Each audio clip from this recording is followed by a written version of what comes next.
ഓം നമോ ഭഗവതേ വാസുദേവായ. ശ്രീമന്നാരായണീയം ദശകം 75 ശ്ലോകം 5-6.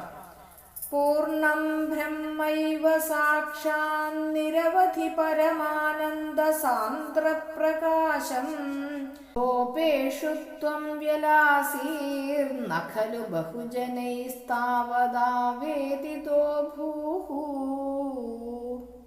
ദൃഷ്ട്വാഥ ത്വാം തദേദം പ്രഥമമുപഗതേ പുണ്യകാലേ ജനൗഘാഃ പൂർണ്ണാനന്ദാ വിപാപാ സരസമഭിജഗുസ്ത്വത്കൃതാനി സ്മൃതാനി.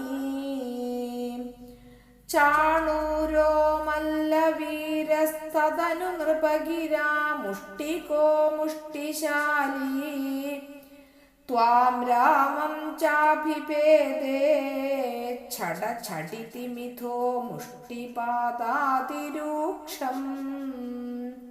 ഉത്പാദാപാദനാകർഷണ വിവിധരണാന്യാസതാം തത്ര ചിത്രം മൃത്യോഃ പ്രാഗേവ മല്ലപ്രഭുരഗമദയം ഭൂരിശോ ബന്ധമോക്ഷാൻ.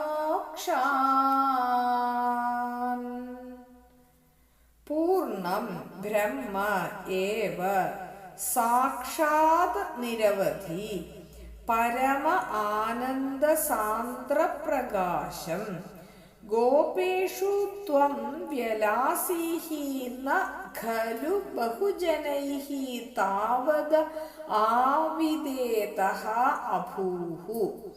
ദൃഷ്ട്വാ അഥ ത്വാം തത് ഇദം പ്രഥമം ഉപഗതേ പുണ്യകാലേ ജന ഔഘാഃ പൂർണ്ണാനന്ദ വിപാപാഃ സരസം അഭിജഗുഃ ത്വത് കൃതാനി സ്മൃതാനി. ചാണൂരഃ മല്ലവീരഃ തദനു നൃപഗിരാ മുഷ്ടികഃ മുഷ്ടിശാലീ ത്വാം രാമം ച അഭിപേദേ ഛടഛടിതി മിഥഃ മുഷ്ടിപാദ അതിരൂക്ഷം. ഉത്പാദ ആപാദന ആകർഷണ വിവിധ രണാനി ആസതാം തത്ര ചിത്രം മൃത്യോഃ പ്രാഗ് ഏവ മല്ലപ്രഭുഃ അഗമത് അയം ഭൂരിശഃ ബന്ധമോക്ഷാൻ. ഹരേ കൃഷ്ണ. ഒന്നാമത്തെ ശ്ലോകത്തില് ചൊന്ന സാന്ദ്രാനന്ദാവബോധാത്മകമനുപമിതം കാലദേശാവധിഭ്യാം നിർമുക്തം നിത്യമുക്തം அப்படின்னு முதல் ஸ்லோகத்துல சொன்ன அதே காரியம்தான் இந்த ஸ்லோகத்துல திருப்பியும் சொல்லறான். പൂർണ്ണം നിരവധി പരമാനന്ദ സാന്ദ്ര പ്രകാശം എല്ലാ ദിക്കിലെയും നിറഞ്ഞിരിക്കപ്പെട്ട ഒരു കാലം നാശമില്ലാത്ത പരമാനന്ദ സ്വരൂപവും ബ്രഹ്മ ഏവത്വം ശുദ്ധ വിജ്ഞാന സ്വരൂപവുമാണ് அந்த பிரம்மம் തന്നെയാക്കും. ഇങ്ക அந்த കൃഷ്ണനാ വന്നിരിക്കപ്പെട്ടത്. ഗോപേഷു സാക്ഷാത് വ്യലാസീഹി அந்த അതേ ഗുരുവായൂരപ്പൻ താൻ ഗോപന്മാരോടിടയില് ഇങ്ക ശ്രീകൃഷ്ണൻകര പേരില് പ്രത്യക്ഷമായി ശോഭിച്ചിരിക്കാർ. ബഹുജനൈഹി താവത് ന ഖലു ആവേദിതഃ അഭൂഃ. സാധാരണ ജനങ്ങളെല്ലാം മധുരയ്ക്ക് കൃഷ്ണർ വറത് വരയ്ക്കും. അതുവരെയുള്ള കാലഘട്ടത്തില് அந்த കൃഷ്ണരെ പറ്റി பெரிசா ஒன்றும் தெரியாது. அவ பார்த்ததும் கிடையாது. ஏதோ கிருஷ்ணன் இருக்க அப்படி தெரியுமே தவிர இங்க வந்து அந்த லீலகள் ஆடினப்பத்தான் அந்த நகரத்தில் உள்ளவாளுக்கெல்லாம் தெரிஞ்சது. அது வரைக்கும் அந்த விருந்தாவனங்கிற ஒரு சின்ன கிராமத்துக்குள்ளதான் பகவானோடு அந்த லீலகள் எல்லாம் இருந்தது.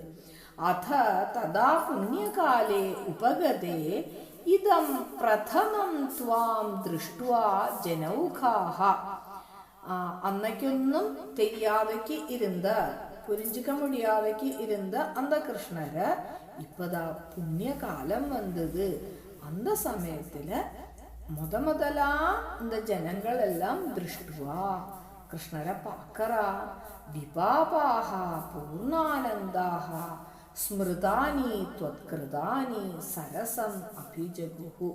அந்த கிருஷ்ணரை பார்த்த உடனேயே விபாபாக அவளோட പാപങ്ങളെല്ലാം തീർന്നത്. പൂർണ്ണാനന്ദാഹ അനന്ത പൂർണ്ണന്മാരായിട്ടാളാം അവെല്ലാം.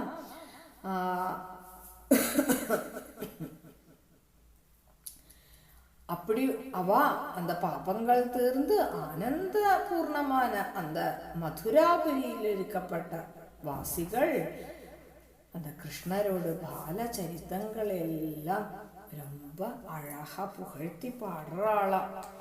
அதுக்கப்புறம் அந்த சாணூரனும் കൃഷ്ണരുമാ തദനു നൃപഗിര കംസൻ ചൊന്നതും പ്രകാരം രാജാവോട് ആജ്ഞപ്രകാരം മല്ലവീരഹ ചാണൂരഹ ത്വാം മല്ലവീരനാന ചാണൂരനും കൃഷ്ണരുമാ മുഷ്ടിയുദ്ധം മണ്ണറ മുഷ്ടിശാലി മുഷ്ടികഹ രാമം ച. ഇനിയോ മുഷ്ടികനും ബലരാമനുമാ ദ്വന്ദ്വയുദ്ധം മണ്ണറ. ചടിതി മിഥോ മുഷ്ടി പാതാതിരൂക്ഷം അഭിപേദേ. ചടചടാന്ന് ചത്തം കേൾക്കறதா அந்த பக்கம் அடிச்சுக்கப்பட்ட சத்தம். அப்படி ரொம்ப பயப்படத்தக்கன பயங்கரமான விதத்துல இந்த ரெண்டு பேரோடும் யுத்தங்கள் ஒரே சமயம் ரெண்டு யுத்தம் நடக்கிறது. ഉത്പാദാപാദനാകർഷണ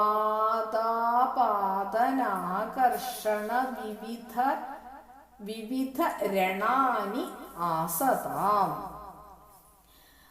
என்ன பண்றான்னா அந்த பொண்ணு தள்ளறாளாம், உந்தறாளாம், எடுத்து தூக்கறாளாம், தள்ளி கீழே போடுறாளாம், വലിച്ചു கீழே போடுறாளாம். இப்படி பல തരത്തിലുള്ള യുദ്ധ പ്രവർത്തികളെല്ലാം അങ്ക നടക്കறது. തത്ര അയം മല്ലപ്രഭു മൃത്യോഹോ പ്രാഗ് ഇവ. മല്ലവീരനാன ചാണൂരൻ മരണத்துக்கு முன்னாடி ഭൂരിശഃ ബന്ധമോക്ഷാൻ അഗമത് ചിത്രം. പല പ്രാവശ്യം ബന്ധങ്ങളും മോക്ഷങ്ങളും താനെ പിടിക്കലും വിടലും അനുഭവിച്ചാൻ. ആശ്ചര്യം சொல்றான். இங்க இந்த பந்தமோக்ஷங்கிறதுக்கு ரெண்டு அர்த்தம் இருக்கு. ஒன்று, നമ്മൾക്ക് എപ്പോ ഭഗവാന് തുടർത്തുകോ ഇല്ലാട്ട ഭഗവാനുമായിട്ടുള്ള ഒരു സഹവാസം വരതോ അതുവരയ്ക്കും നമ്മൾ ബന്ധത്തില് ഇരിപ്പോം. ഭഗവാനുമായിട്ട് സഹവാസം വന്നു കഴിഞ്ഞാൽ നമ്മൾക്ക് മോക്ഷം. இந்த இடத்துல பகவானை ஓடிப்போய் அவன் கட்டி பிடிச்சுக்கிறானாம். இடிக்கிறதுக்காக வேண்டிய கட்டி ഞരിച്ചുக்கிறதுக்காக വേണ്ടി കട്ടിപ്പിടിக்கிறான். അത് കഴിഞ്ഞാൽ വിടുறாൻ. கொஞ்சம் கொஞ்சம் ഭഗവാൻ വന്നുവരെ തള്ളി പോടുறாൻ. തള്ളിപ്പോട്ട് കഴിയാറ് ഭഗവാൻ തള്ളിപ്പോട്ടതും ഇവനെ എന്തെന്ത് വന്ന് ഭഗവാന്റെ വരാൻ തിരുപ്പി. അപ്പോൾ ഭഗവാൻ വിട്ടാലും ഇവൻ വിടറതില്ലേ, ഓടി വന്ന് കെട്ടിക്കുകയും ചേരാൻ. இந்த மாதிரி ഭഗവാനോട് കയ്യില് ബന്ധങ്ങളില് പോയി പടവും ചേരാൻ. അതിലേത് മോക്ഷத்துக்கு കടശിയില ഭഗവാനോട് കയ്യാല മരണം കറന്നാലും അവനക്ക് മോക്ഷங்கிறது கிடைக்கிறது அப்படின்னு சொல்றான். ഇനി ബലരാമനും മുഷ്ടികനും തമ്മിലുള്ള യുദ്ധം അടുത്ത ശ്ലോകത്തിൽ பார்க்கலாம். ഹരേ കൃഷ്ണ.